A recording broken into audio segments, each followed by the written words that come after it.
ഇത് എന്തുവാന്ന് മനസ്സിലായോ? നാരങ്ങ ഉപ്പിലിട്ടതാണ്.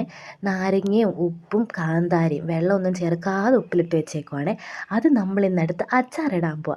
അതായത് വെള്ളയ്ക്കും അതുപോലെ തന്നെ ഈന്തപ്പഴമൊക്കെ ഇട്ട് മുളക് പൊടിയൊക്കെ ചേർത്തിട്ടുള്ള അച്ചാർ 2 ടൈപ്പും ഇടുന്നുണ്ട്. എനിക്ക് പണ്ട് ഈ നാരങ്ങ അച്ചാറിനോട് തീരെ താല്പര്യമില്ലായിരുന്നു. ഈ കയ്പൊക്കെയാണെന്ന് പറഞ്ഞ് മാറ്റി വെക്കുന്ന സാധനമാണ്. കടയിൽ നിന്ന് വാങ്ങിക്കുന്നത് തിന്നും കേട്ടോ. അതിന് വേറൊരു ടേസ്റ്റാണല്ലോ, എന്തൊക്കെയോ മായം ചേർത്തതാണെങ്കിലും. അപ്പോൾ ഇപ്പോൾ അങ്ങനെയൊന്നുമില്ല, എല്ലാ അച്ചാറും ഞാൻ തിന്നോളും. പക്ഷേ മധുരമുള്ളത് ഇഷ്ടമല്ല. മധുരം എന്ന് പറഞ്ഞാൽ ഈന്തപ്പഴം മാത്രം ഇട്ട് ഭയങ്കര മധുരമായിരിക്കില്ല, എനിക്കത് ഇഷ്ടമല്ല.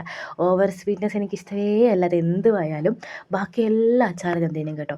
ഈ ഒരുപാട് മരുന്ന് കഴിക്കുന്നവരോട് നിങ്ങൾ ചോദിച്ചാൽ മനസ്സിലാവും. ഈ നാക്കൊക്കെ ഒരുമാതിരി മരവിച്ച് പണ്ടാരം അടങ്ങിയിരിക്കുമ്പോഴേ ഒരു സ്പൂൺ അച്ചാർ അങ്ങോട്ട് വായിലോട്ടിടുമ്പോൾ കിട്ടുന്നൊരു സുഖമുണ്ടല്ലോ, അത് വല്ലാത്തൊരു ഫീലിംഗാണ്.